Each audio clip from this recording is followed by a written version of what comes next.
KOIN 6. Some of those entertainers, like I had the Sheila E. tape, cassette did tape, you? Yeah. heavy rotation with a young Jenny Hansen. You probably don't even know who she is, do you? No? Okay, well, moving on. I'm glad that there's an audience out there. Yes, there is an audience. Hey, maybe if I listened to her stuff, I'd be jumping on the bandwagon. You would, for sure. Yeah, and the weather around here not going to be too bad for people going out. No, you definitely want to make sure that you're wearing something that is waterproof because it will be soggy out there. But hey, look at those temperatures. It's on the mild side into the low 40s as we work our way to midnight and 2025. So a good night ahead for us as we move our way into tomorrow evening. A live look right now at a few of those light flakes falling out over the government camp area. Some beautiful conditions seen up at Mount Hood Meadows. This was a very great bluebird day for many of our skiers and snowboarders over the high terrain as our ski resorts have really started to pile up the past 24-hour snow accumulation. The base layer continuing to build once again. And if we just look at Timberline Lodge, where we have a lot of our historic data, that's where we are sitting with a good surplus, well above the average for the end of December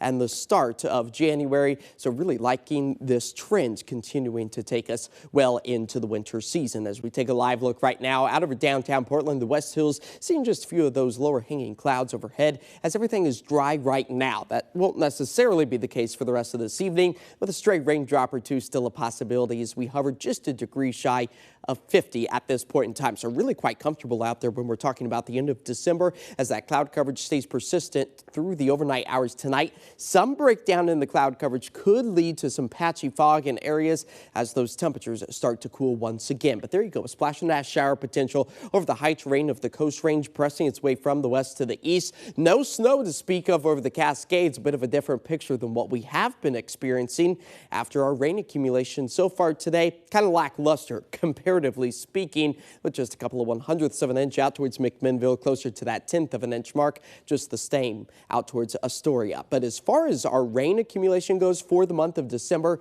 sitting with a big surplus over 1 1/10.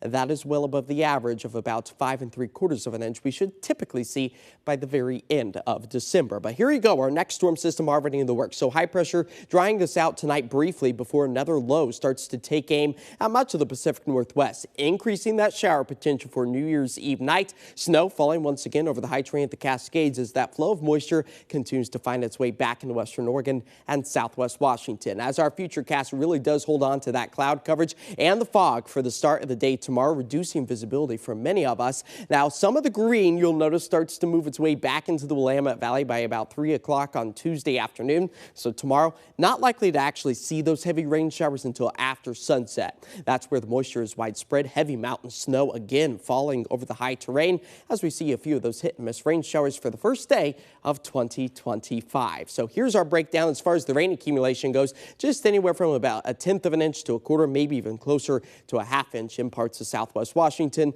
as we move our way into New Year's Day. But snow elevation levels hovering just below 4,000 feet or so. Low impact for many of us traveling at least through the I-5 corridor or even up in elevation, where through Wednesday afternoon expecting maybe just 3 to 6 inches of additional snow for those ski resorts. Tonight here in the city, patchy fog, maybe a stray raindrop or two as we fall back into the 30s. Tomorrow only up into the mid-40s as we prepare for that afternoon rain. Our 7-day forecast does show the wet weather really keeping a tight grip on much of our area as we enter into 2025. So again, New Year's Eve, expecting that wet weather to ramp up as we bring in the brand new year, and then it will be really soggy for us by the time we get to Friday and the Saturday. Not drier until the start of next week. But hey, temperatures in the low 50s for the start of January, we will take it. We will. Do you have big plans on New Year's Eve?